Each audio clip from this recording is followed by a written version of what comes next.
Hello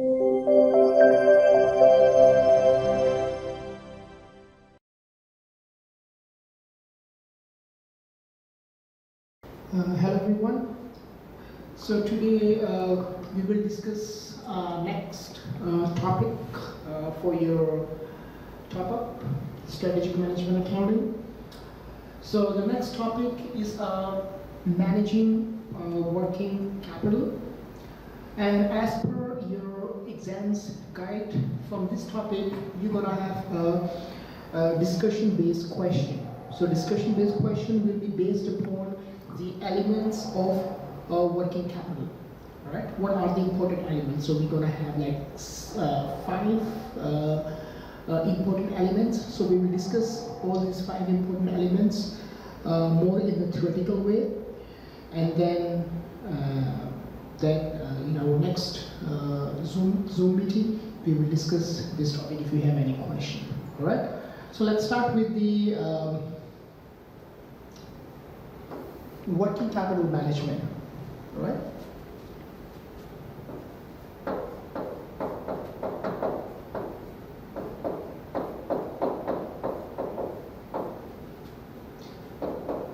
Working capital management. So in order to, before we understand working capital management, we need to know what is the meaning of working capital. Right? In simple words, working capital is the amount of money that we need for day-to-day business activity. Right? The amount of money that we need for day-to-day business activity, that's called working capital. All right? So how we estimate working capital? The idea for working capital is, let me write down what is working capital. The amount of money that we need it for day-to-day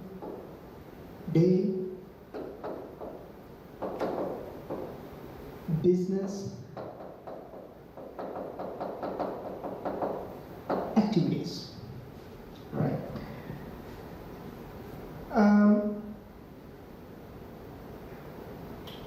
In other words, we can say that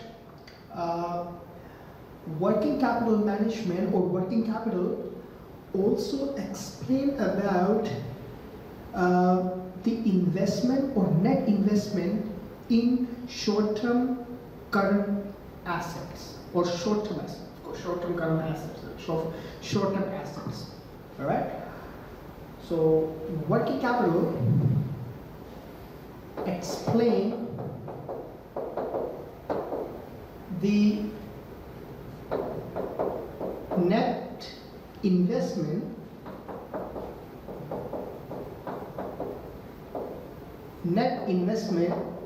in short-term assets. So it's providing us information about the money that we have invested in our short-term assets. All right? So how we estimate working capital? How we estimate it? So working capital equals to current assets minus current liability. All right. So working capital is a difference between current assets and current liability. You know what is current assets? So current asset is any kinds of assets that can quickly convert into cash without losing its significant value. All right. And current liability is the liabilities, the obligations that need to pay off within a year. All right. So maximum maturity for that kinds of obligations will be maximum 1 year. All right. So as you know that current assets involve three things. It's involve inventory, it's involve cash, and it's involve accounts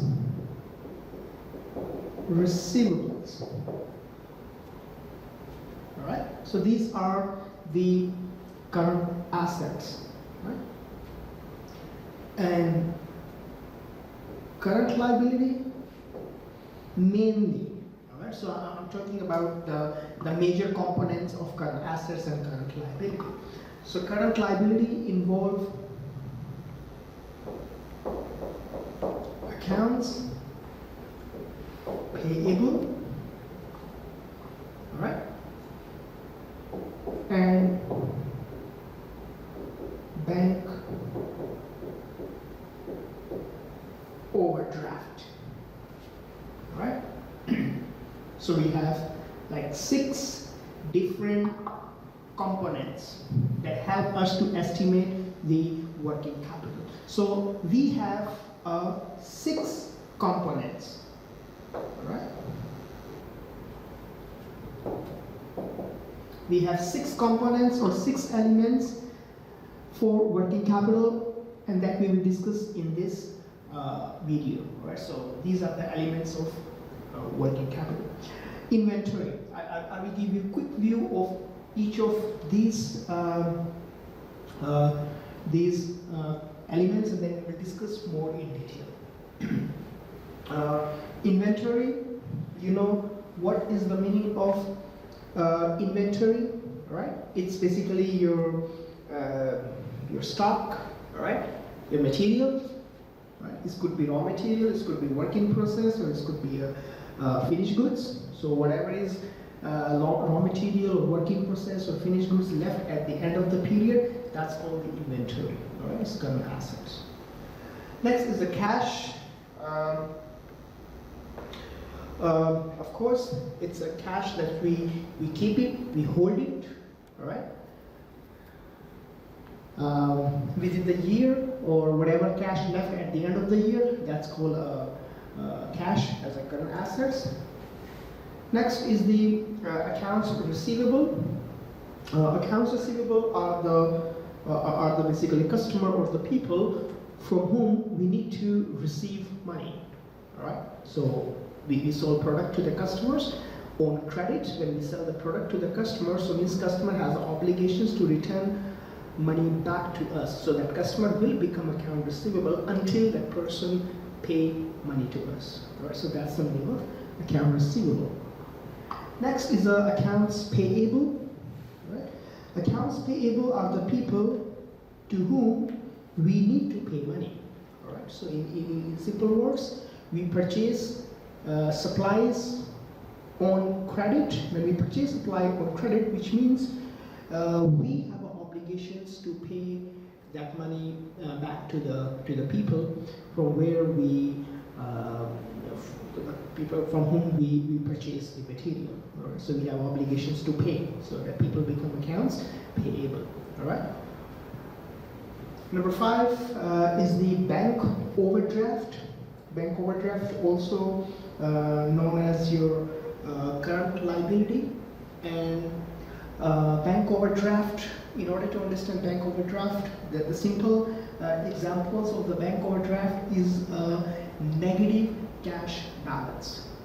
All right, negative cash balance, it's called bank overdraft. All right. Okay. Now, before we discuss all these kinds of elements, we need to understand one thing, right? The thing is, we have elements here, right? These elements, 6 elements. So remember that in organization, or in organization or company,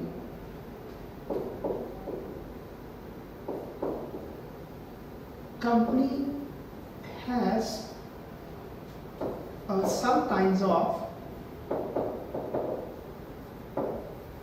opportunity cost for holding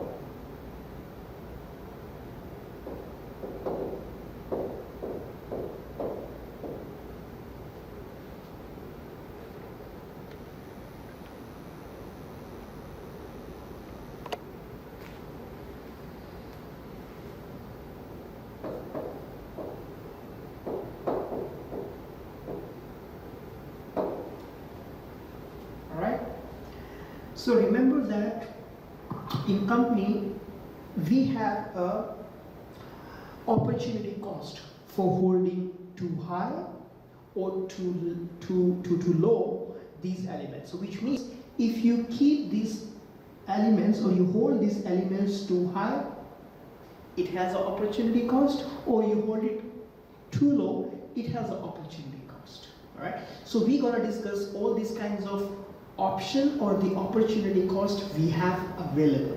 All right. If we do not want to hold this one, what we have to do. So that's mainly the second important part of your discussion question. All right. So in simple words, I repeat. According to your exams guides, you have elements. So these are the mainly 5 elements. And what will be the opportunity cost related to holding these elements? If you hold too high, what will be the opportunity cost? Or if you hold too less, what will be the opportunity cost? All right. So let's start with first, which is the inventory. All right.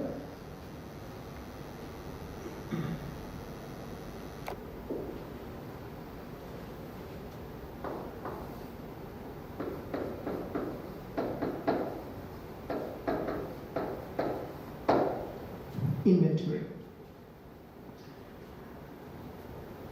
So we will discuss 3 things regarding this inventory. The first one is opportunity cost, or the cost of holding inventory. If you hold it too much inventory, too high, what will be opportunity cost? All right. And what will be opportunity cost if you hold too low inventory? All right, second thing. And the third thing is how we manage our inventory. All right, how do we manage inventory? So let's start with the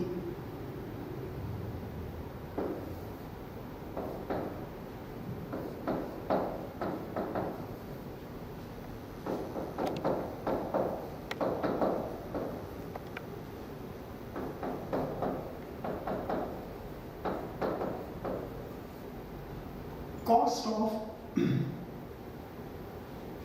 holding inventory. All right. If you hold it inventory, so we have cost here. So the first one is a holding cost. All right. If you hold your inventory, what's going to be cost for it? Right? So first thing is the holding cost. Now what does it mean, holding cost? Holding cost is any kinds of cost that you have to pay when you keep or you carry the inventory. So what is that? So for the example of the holding cost is a storing cost. You store inventory in your store department, so you're going to spend some kinds of money on it, like as you have to spend for ventilation system of your store department. You need a security guards to take care store department. All right. You need a manager who can rotate the stock all the time. So in order to avoid any kinds of stock expirations. All right. So whatever time and money we're gonna spend to hold that inventory, that's called the holding cost or the carrying cost. All right. Second one is the second cost related to holding inventory is a insurance. We're gonna spend some money for the insurance because when we purchase inventory, in order to avoid any kinds of unexpected risk, we have to buy insurance. All right, because if any kinds of calamity or any kinds of natural disasters occur, so we can avoid the loss, right? So we have to pay for insurance, and insurance known as your cost, right? Third is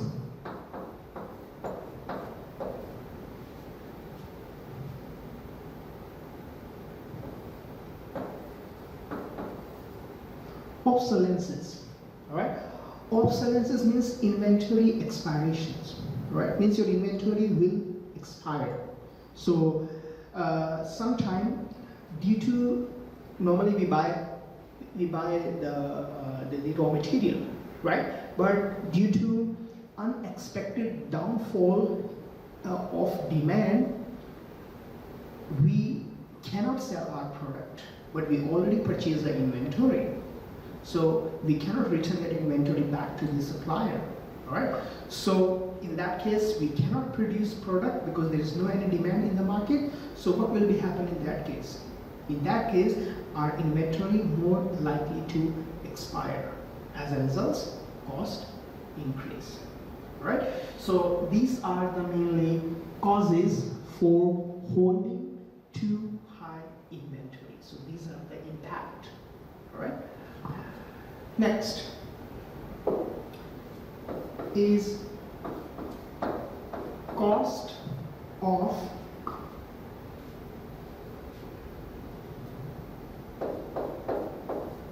not holding, or cost of less inventory. Cost of holding high inventory, cost of holding less inventory.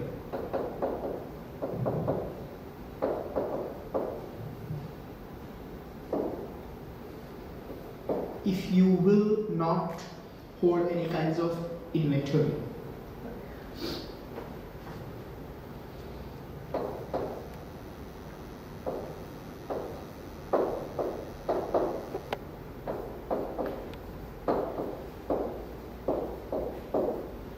First thing is a loss of sales or loss of customers.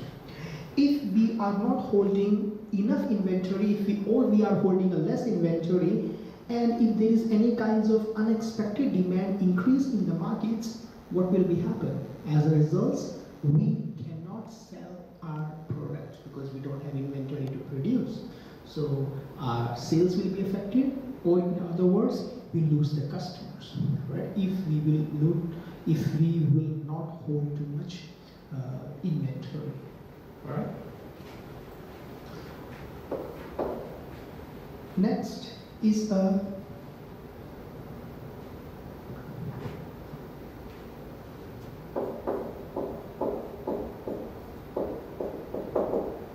reordering cost. All right? Reordering cost.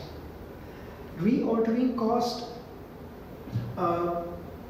indicates that if we are not holding too much inventory, what we have to do? We have to order again and again because we don't have enough inventory. We did not order too much. We do not hold inventory. So we have to order our product, our inventory again and again. As a result, our ordering cost will be increased. All right. Next one is the production dislocation.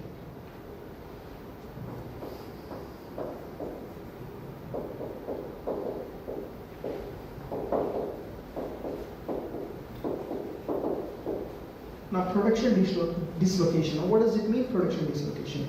It means, for example, we do not hold the inventory. If we do not hold our inventory, we have to contact supplier on instant basis. So, if we will order from the supplier on instant basis, in that case, maybe it's really convenient for supplier to supply our product to our production department, or sometimes it's not. If it's not, we have to change our location, and we have to arrange our production location as per the availabilities or as per the convenience of the raw material availability. As a result, our production may be affected because particular location may not really suit for our production department. So as a result, our cost will be increased. Cost of production dislocation, changing the location of the production as per the changing the location of the supplier. Alright? So these are the cost of not holding inventory. Next is a inventory management system. Inventory management system. Now, what is inventory management system? Which means how we're gonna manage our inventory, because we're gonna have some kinds of issues for holding inventory or for not holding inventory. So we're gonna have some kinds of issues. So how are we gonna solve these issues? So we have a various methods or various way to solve this issue. So the first one is a EOQ. EOQ stands for Economic Order Quantity. Alright? Now, what is that economic order quantity? You know that if you will hold inventory, our holding cost will increase. Alright? If you will not hold inventory, our ordering cost will increase. So now the question is, should we hold inventory or we should not hold inventory? Or do we have any option that basically provide us the appropriate quantity of material that if we will hold it, we're not gonna pay for high holding cost and we're not gonna pay high ordering cost. Alright, so we have to find a certain kinds of quantity. Alright, so with the help of economic order quantity, we find that particular amount of inventory. Alright, so in order to understand EOQ, I can give you one graph.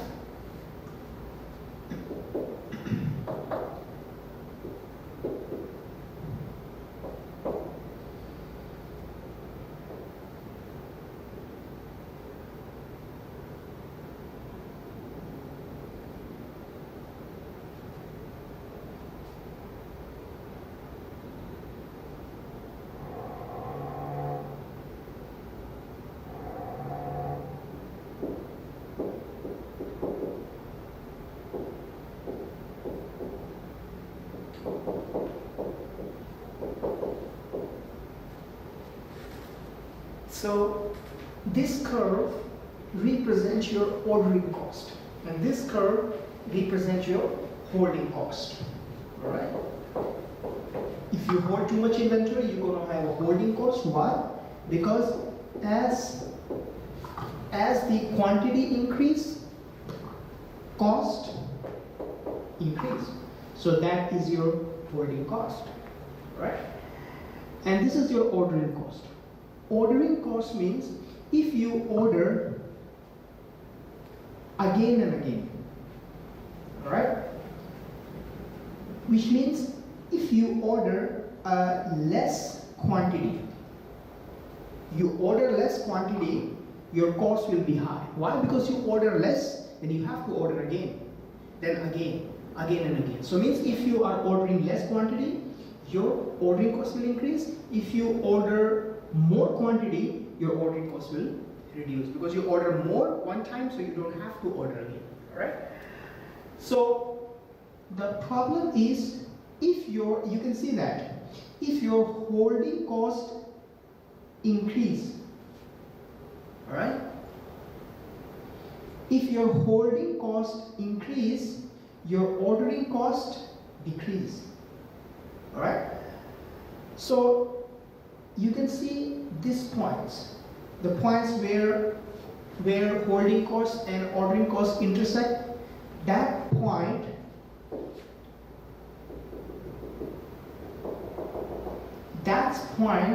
called EOQ.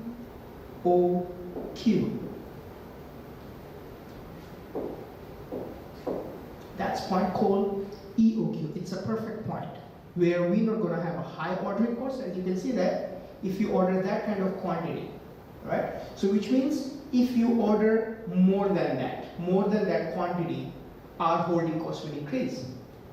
Here, if you order less, your ordering cost will increase. all right? But if you order at this point, not too high, not too low. So that's point called economic order quantity. It's the way to manage the inventory, all right? Next one is a JIT. JIT stands for just in time. Just in time means we should order inventory time to time instead of ordering inventory in a bulk or in a large quantity. But if you want to implement just-in-time techniques, so make sure your supplier must be reliable. If your supplier is reliable, you're not going to have any kinds of issues for production, dislocation, or any kinds of issues that your material will be delivered very late in a factory. So you're not going to have that kind of issue. So you're going to solve that issues of production dislocation and the loss of sale or loss of customer, right? So just in time, and another example of just in time, another way to understand or another meaning of just in time is we call it pull technique. Pull it. The meaning of pull technique means when we need material, we pull it.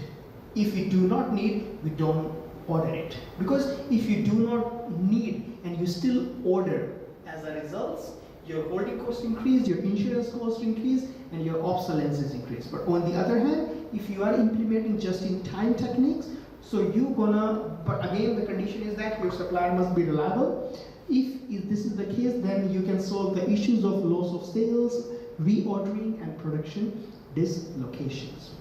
All right. So these are the system that we can implement in order to manage our inventory in the right way. All right. Next is the accounting ratios or financial ratios. Accounting ratio. So we can calculate one ratios that help us to manage the inventory.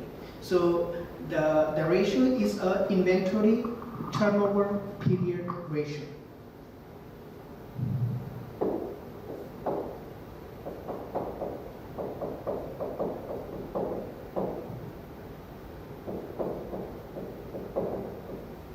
Inventory turnover period ratio. Now what this ratio about?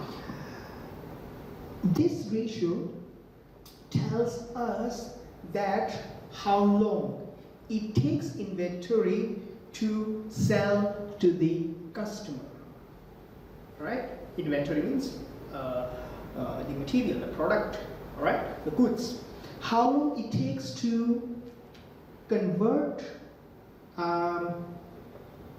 inventory as a closing stocks to the selling units. All right, in simple words, how long we take to sell our inventory. All right, so as you can see, inventory turnover.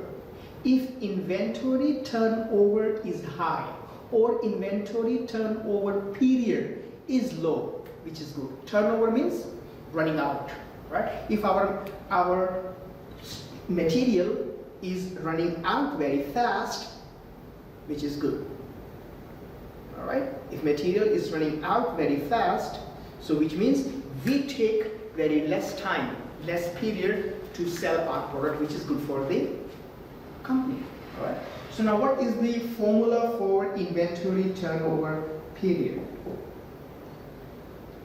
So formula is average inventory, right, or inventory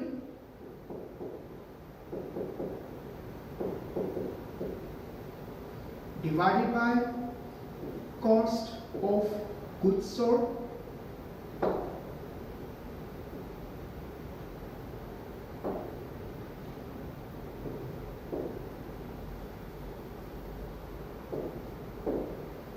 cost of sales or cost of goods sold, all right, multiply by 365. So with the help of 365, whatever number we get it, that number will come in days, right? So we compare this number with the last year number. If this number is getting shorter, which means we are taking much more less, we are taking less time compared to the last year to sell our inventory, which is good for the company. But it is compared to last year, if we hold or material keep in a factory for a really long period of time, so which means inventory turnover is low, which is bad for the company. So this is the ideas behind inventory turnover period, right? So that's all about the first elements of working capital, which is the inventory, right? Now we move on to the second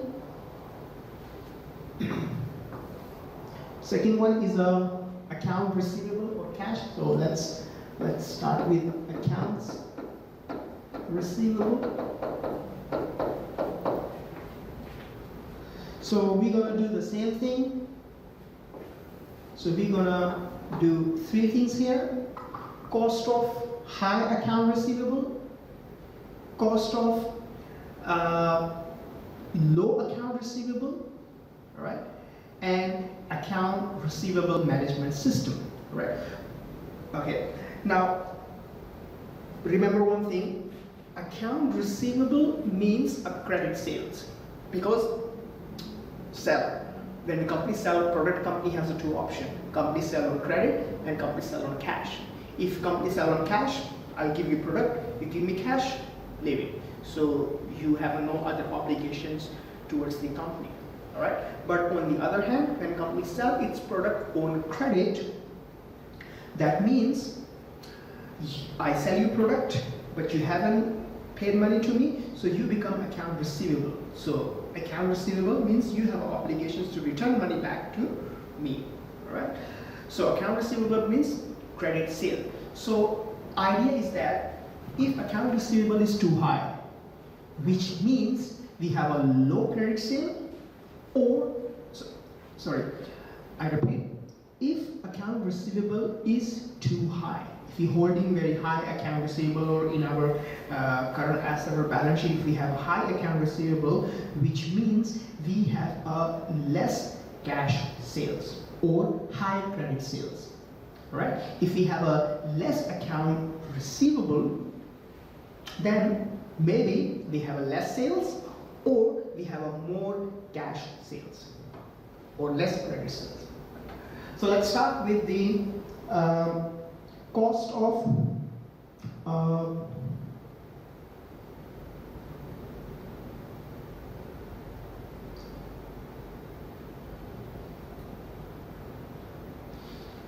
so before we discuss about cost of holding high receivable or cost of allowing credits, so we're gonna understand before we selling our product, we have to assess our customer, that whether this customer should be our account receivable or this customer should make a cash payments, all right? So we call it assessing the accounts receivable, how we assess our customer credibility, all right?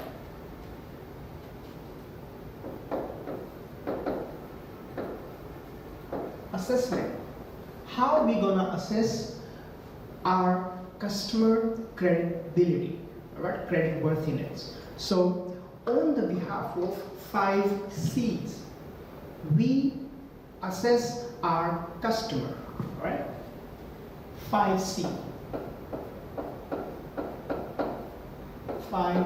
C's. So in 5 C's, we have capital,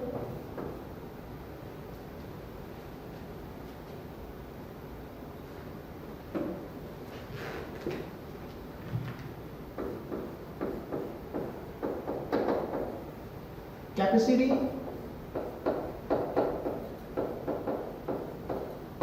collateral,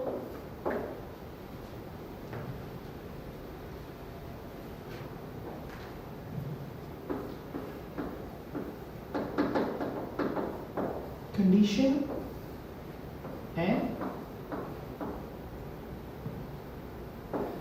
character. So you have 5 C's. By using these 5 C's, we can measure the creditworthiness of the customer. So it means that the customer, the company should sell this product to the customer on credit or cash on the behalf of this 5C. So let's start with the first, capital. With the help of capital, we can understand by looking at the capital or financial situation of that particular customers. All right, by looking at their accounting records, looking at their financial statement, we can see whether this customer has a good financial sounds or not. If that customer has a financial sounds, that means yes, we allow that customer for a credit. All right. Second one is a capacity. Capacity means by looking at track records of the customer, that whether this customer has enough capacity to return money back to the company or not. By looking at the previous track records, that how long we have been knowing these customers, right? If we know this customer for many years, so has this customer ever failed to return our money back to us or not, right? So that's called the capacity. All right, how often he pay money, he or she pay money on time or not. If not on time, does this customer has ever failed or become bad debts or not? So by looking at, we understand the capacity. Third one is a collateral. Collateral means security. We can keep some kinds of security from that customer if we have a doubt that this customer more likely to fail. All right. So if the customer will give us particular security, yes, then we allow to give credit to their customers. All right. The customer can mortgage his or her any kinds of assets, right? For example. Now conditions. All right. Condition is that there is any kinds of impact, economy impact over the business or over the customer or not. Like as for example, we know that customer for many years, all right? That's right. That customer become a loyal customer to us. But right now, due to some kinds of economic circumstances, that customer having some kinds of financial instabilities in his or her business. So in that case, the question is, should we allow credit or we should not? And depends, right? It's completely company decision that company want to take a risk to allowing the credit to the customer or not. All right. So, but if there is any kinds of economic situation giving negative impact over the customer, then any kinds of economic conditions giving negative impact over the customer, company less likely to sell product on credit to their customer. Right. Finally, is characters. Characters means, has this particular person involved any kinds of criminal, any kinds of cheating, or any kinds of unethical behavior before, or not? If that person involved, company less likely to sell product to customer on credit. Company will choose to sell on cash. Right. So these are the basically criteria that give us the ideas to company, allowing credit or not allowing credit. Right. So let's start with the first, cost of allowing credit, which means that we should sell our product to customer on credit or not. If we are sell product on credit, what will be the cost?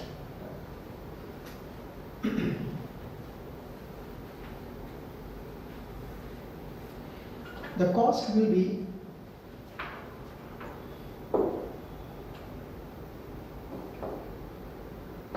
loss of interest. Loss of interest. Loss of interest means we are allowing customer to pay us later. So for example, you're supposed to pay me $100 right now.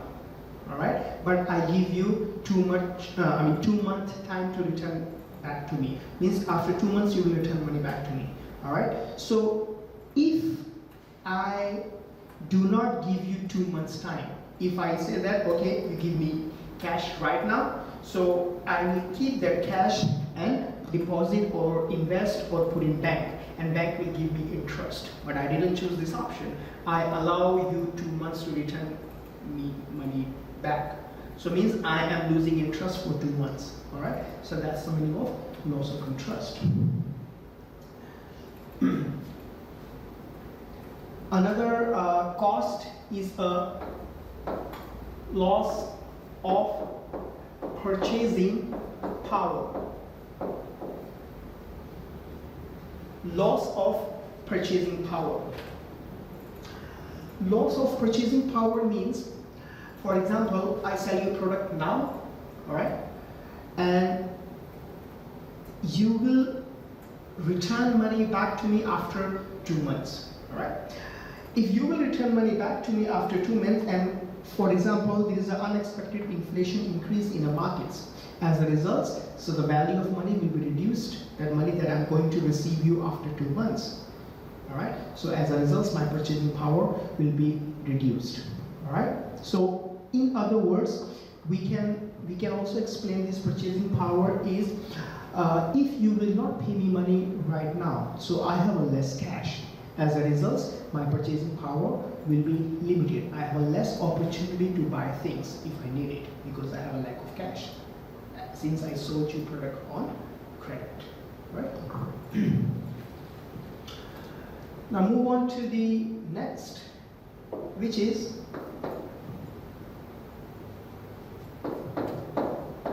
cost of not allowing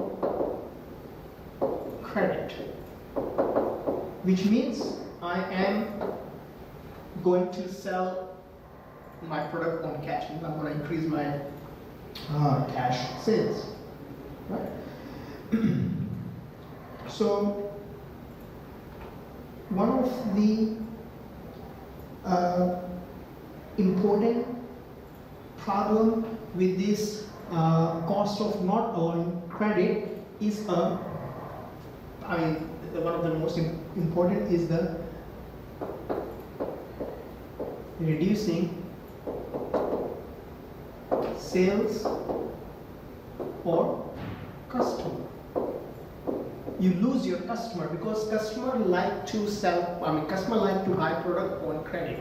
If you will not allow them to buy on credit, as a result, customer will not buy for you. They will find some other business who can allow them credit. So if you will not allow them, as a result, your sales will be reduced, your turnover, your business growth will be negatively affected due to these reasons. All right. Now next. So next point is account receivable or receivable management system. How we can manage our receivable. Receivable management system. How are we going to manage our receivable? We have different way. First is estimating accounting ratio.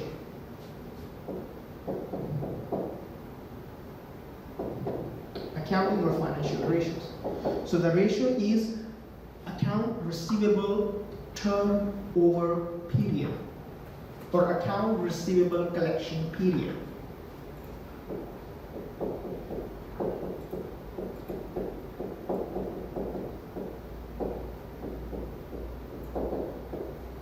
Account receivable collection period.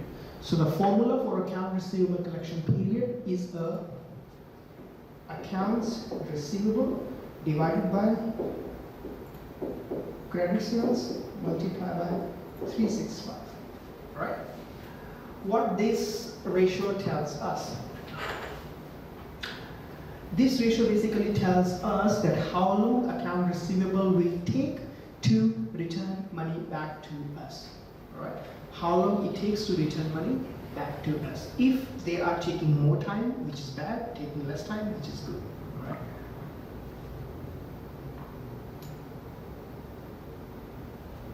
Next one is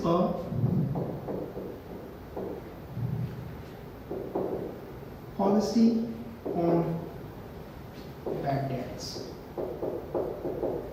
you know the bad debts, the people in defaulter, they do not return money back to us, that people become bad debts, right? Or people who are insolvent, customer insolvent. Right?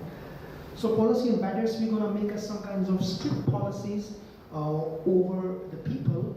They do not return money back to us by looking at their previous track records, by looking at the previous experience. So instead of making the provisions, we're gonna take a strict actions. That means we're not gonna sell a product on credit to those people. They are more likely to default in the future, or they already default many times in the past. All right. So that's kind of policies we can make it. All right. Another system could be a monitor your receivables. You give them some kinds of, you keep monitoring them, right? Like as one of the examples over there, right? So like as the monitor, then there is a kind of economic instabilities in the country's economy, right? Any kinds of economic downturns, we can track them and we can see that whether that's economic downturns giving negative impact over their business or not. If it's yes, then we're not gonna sell a product to them on credit, right? So these are mainly issues. I mean the inventory management systems, right? This is the way that how we can solve the issues of the inventory, account receivable, right? Now move on to the next, number 3, which is cash. All right.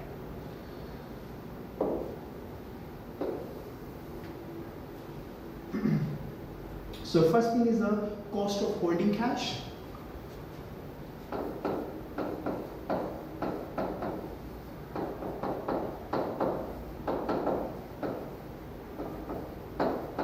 Cost of holding cash. So the first cost of holding cash is a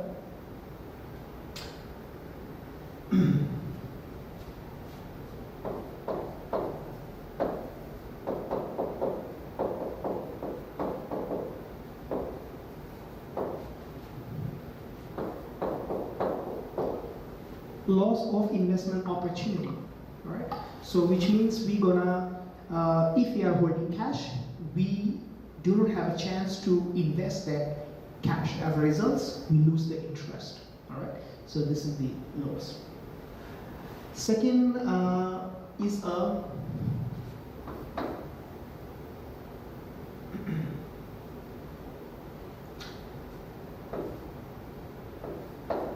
loss of purchasing power.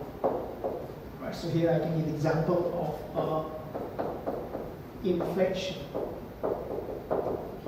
Right, if we will hold a particular cash, then if there is a high inflation in the market, so the value of the cash will be reduced. If the value of the cash is reduced, as a result, company purchasing power will be reduced. All right. Now move on to the cost of not holding cash.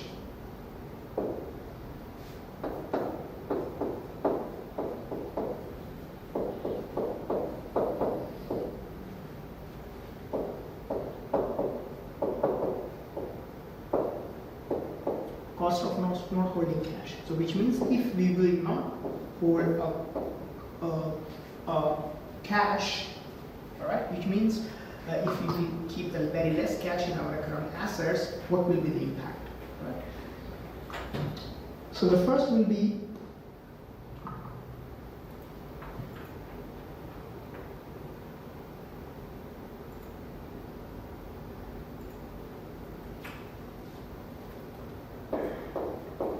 loss supplier. We will lose our supplier, all right? Now what does it mean to lose our supplier? Supplier is a person who's going to sell us product on credit. So of course, before selling product, our product to us, supplier, they're gonna make a decision whether we should sell to us or not. I mean, whether supplier should sell to us or not. How supplier can make a decision? Supplier can make a decision simply looking at your cash. All right. If you are holding enough cash, so which means you have an ability to return money back to supplier on time. If you are holding very less cash or insufficient cash, so means you are less likely to pay supplier on time. So as a result, supplier will not decide to return. I mean, supplier will not decide to sell us material on credit. All right.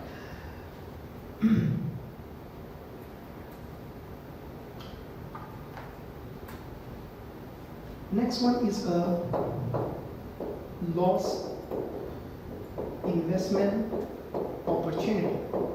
If you are holding a less cash, and so in that particular situation, any unexpected opportunity arises in which you need a cash to invest, but you will lose that opportunity. Why? Because you are not holding enough cash to invest in that particular investment. All right. So this is the cost of holding cash.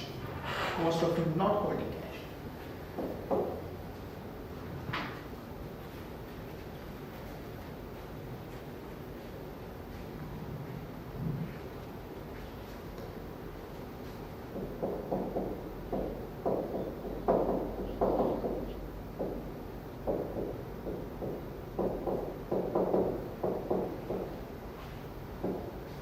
Inability to get cash discounts. Right? Now, what does it mean? It means when we buy any kinds of supplies or material from the supplier, sometimes supplier gives us some kinds of discounts. But the condition of the supplier is cash payments. If we're gonna make a cash payments or instant payments, we're gonna get some kinds of discounts. We call them cash discounts. All right. But unfortunately, if we are not buying our product on cash, why? Because we are not buying supplies on cash. Why? Because we do not have enough cash. So as a result, we lose opportunity to get a cash discounts. Right?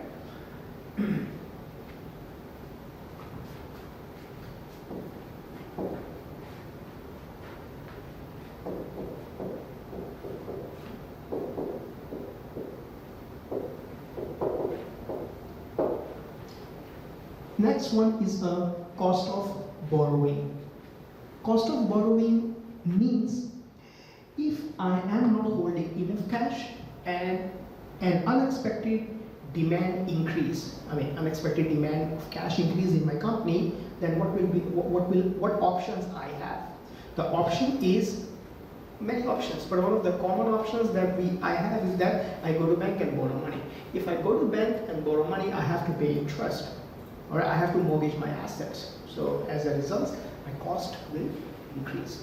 So these are the reasons or the causes or the opportunity cost for not holding sufficient cash. All right. Now we move on to the cash management system.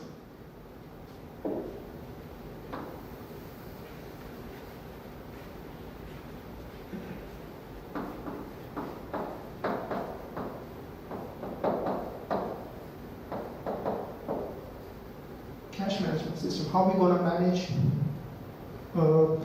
our cash?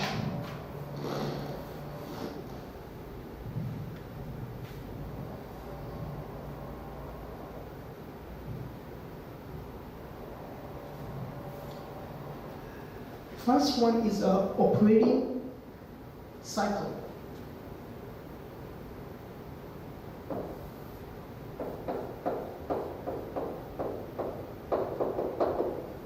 Operating cycle. Operating cycle basically help us about cash inflows and outflows for short period of time. So with the help of operating cash cycles, we can understand the movement of the cash, how often is getting in, cash in because of what, and how often is getting cash, going cash out, and what are the reasons, right? So how to calculate these operating cash cycles? Operating cash cycle is a combination of three things using three different kinds of ratios, right? So it's a inventory turnover period that we studied before. Inventory divided by cost of sales multiplied by 365. All right. Inventory turnover period plus accounts receivable collection period, same that I explained before, which is the account receivable divided by credit sales multiplied by 365, minus accounts payable payments period. Means how often you have to pay, how long it takes you to return money back to the supplier. All right. So which means this one, inventory turnover, which means how often, how fast we are selling our product. All right. Sales. All right. So let's say sales is credit, of course, because cash means we have cash. If sales is credit, then we have a look how often, how fast we are receiving money back from our account receivable. That's why we add, all right? And we subtract any kinds of cash out. How long we take it, money back to our accounts payable, all right? So cash out, all right? So if you're doing that, you will get the operating cycle, all right? So it means how long it takes you to rotate the cash or cash, mainly cash out from the business or in from the business. All right, so that's kind of information can help us to manage our cash. Next one is cash budget. All right. By preparing cash budget, we can make some kinds of arrangements in our cash utilizations. All right. So we have cash budgets, we have cash receipts minus cash payments. Whatever is left, that is your cash surplus or cash deficits.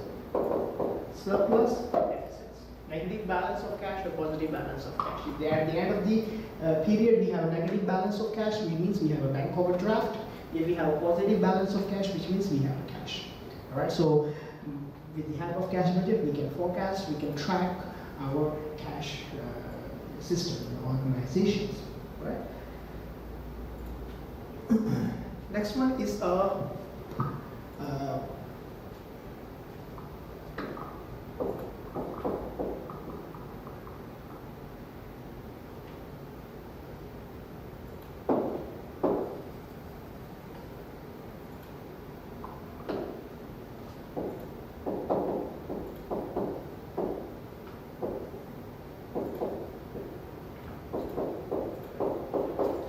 wisely use of bank overdraft. All right. So the best example of bank overdraft is the commercial credit cards. All right. So we use company commercial credit cards. We use the credit cards to purchase some supplies for business, and that credit card company, they're going to give us time period. If you return money back to that company, we don't have to pay any kinds of interest. Right. But if we don't, then we have to pay a high amount of interest. Right, in order to avoid any kinds of high payments of interest, because that high payment gonna be in cash. In order to avoid, we will arrange our cash management in a such way that we will return that money back to the banks or overdraft. So which means we are using bank money without paying any interest, right? Which is good, right? But of course, you have to be very careful. You have to be really focused. You have to really track the payments for your bank overdraft, right? So that's all about number 3, which is cash.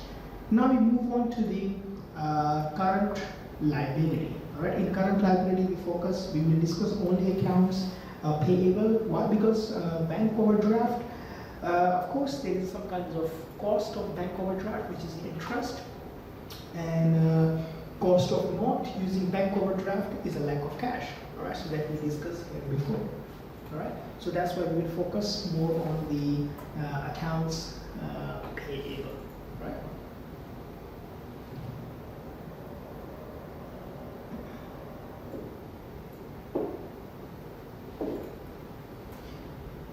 Number 4 is the accounts payable.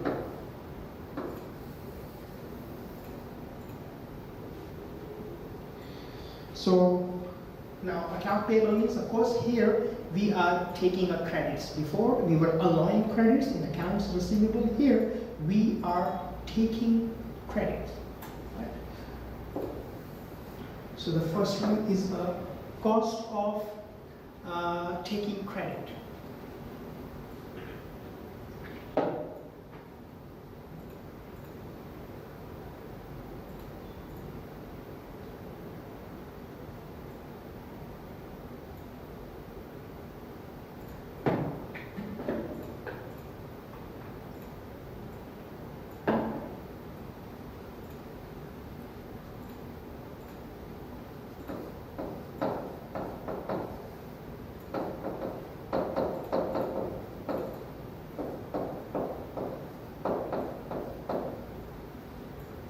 Cost of taking credit.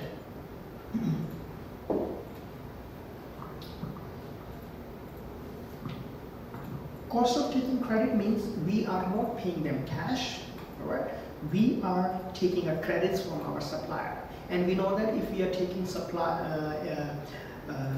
taking a credit from supplier, we're not going to make any kinds of cash payments. If we are not making a cash payments, we will lose opportunity to receive a cash discounts. All right. So as a result, our purchasing price will be increased. All right. So higher purchasing price. Why higher purchasing price? Because loss cash discounts. We're not going to have a cash discounts. Next is the administration cost.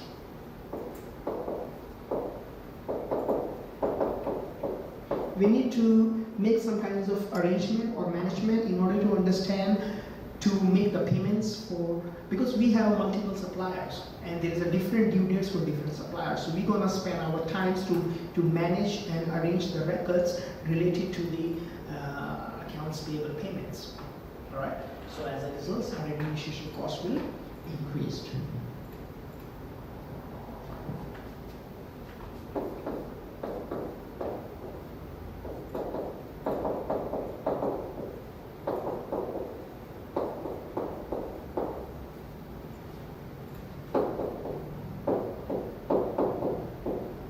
Next one is the restriction imposed by seller. Maybe if we are purchasing product on credit, supplier gonna give or implement some kinds of restrictions that may give us some kinds of uncomfort. All right. So, but whatever conditions supplier is making on our purchase, yes, we have to follow it because we are purchasing on credit. Right. As a result, that's will be the cost of credit.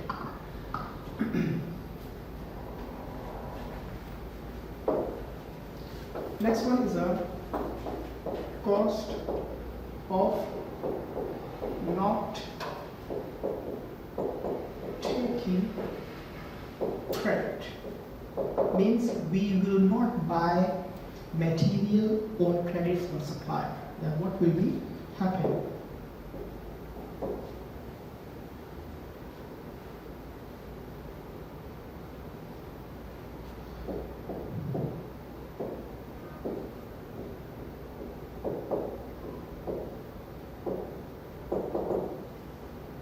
Loss of free borrowing.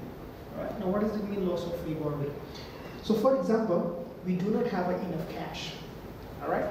If we don't have enough cash and we need to, and we want to buy our material on cash, then what we have to do? We have to borrow money from bank. And once we have money, then we will purchase product from the or material from the supplier. But if you are buying on cash, so means you will lose opportunity, because when you purchase material on credit from supplier, which means you don't have to pay anything and still you are buying. So which means you are borrowing money or borrowing material from supplier and you are not paying any interest. You're just gonna make a payments to supplier on time. But if you are buying cash, buying material on cash, means you lose the opportunity of free borrowing, right? So, or on the other hand, you borrow from bank and you pay interest, right? That's the meaning of free borrowing. Lose the opportunity to get free borrowing, right?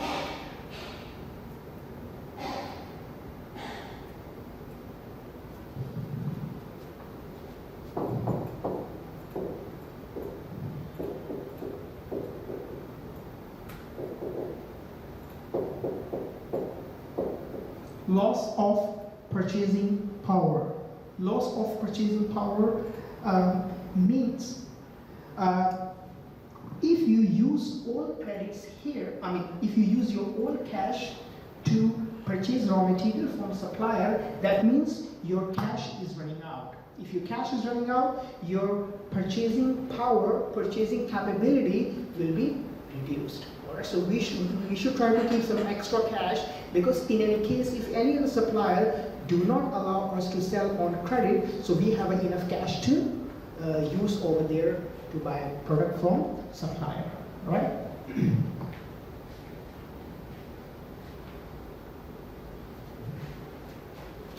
So loss of purchasing power and loss of investment opportunity, right? If you use cash here to buy from supplier, material from supplier, then if at the same time, if any other kinds of opportunity arise to invest, then we don't have a cash to invest in that particular investment opportunity. So as a result, we lose our investment opportunity. All right, so these are the cost of not taking credit, or cost of purchase on cash. All right.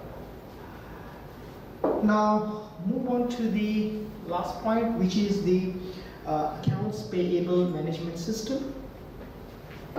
Accounts payable management system.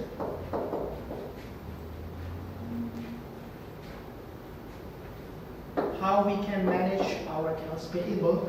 One of the effective or the common way to manage accounts payable is accounts payable payments period, right? Ratio.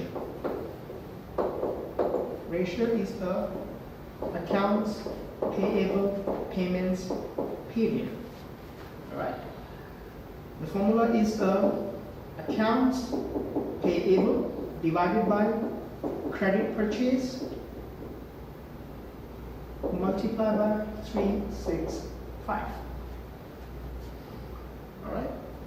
So by looking at the period, we can understand how long it takes us to return back to the accounts payable. All right. And another management system could be, we can establish some kinds of policy to determine that what is the particular situation in which we can choose credit, or the particular situation in we cannot choose credit. So means it's all about the independent period that company has to, it's completely independent decision of company to choose whether we will, what policy we implement. All right. So that's all about your next topic, which is the managing working capital. All right.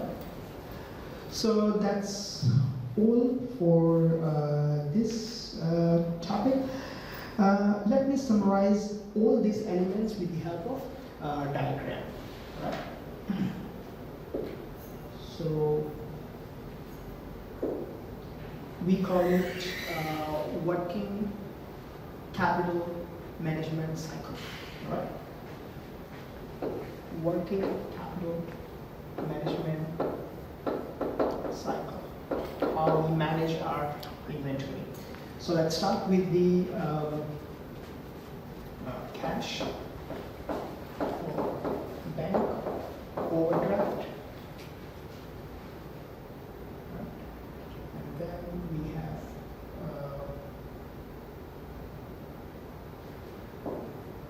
accounts payable. Then we have material. Then we have working process. Then we have finished goods. Finished goods we sell cash. We sell credit. We have accounts. And then we have cash. Alright. So first of all, if we have cash, we can purchase material. If we don't have cash, then we borrow, right? If we will borrow, then, if we borrow, then we can purchase raw material. If we don't have cash and we don't have money to borrow, then we have accounts payable. So means we don't have to pay to supplier right now. So once we have accounts payable, that means we have raw material, because accounts payable we purchase on credit. And then we produce product, work in process, material, labor, and so on. And then our product is finished, ready to use or ready to sell. Now you sell, you have two options. You sell on cash, that means you got cash. Alright? Second option is that you sell on credit, then you have account receivable, then account receivable will give us cash. And then you got cash. Alright? So this is your working capital management cycle to understand overall. Right? So these are the components. Right? These are the components.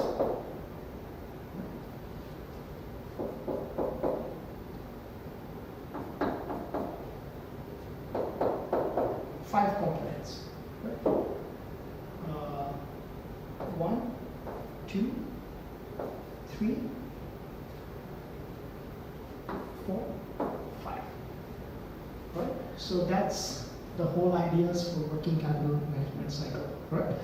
So that's all. We stop here. So I'll see you in the next Zoom video. Thank you.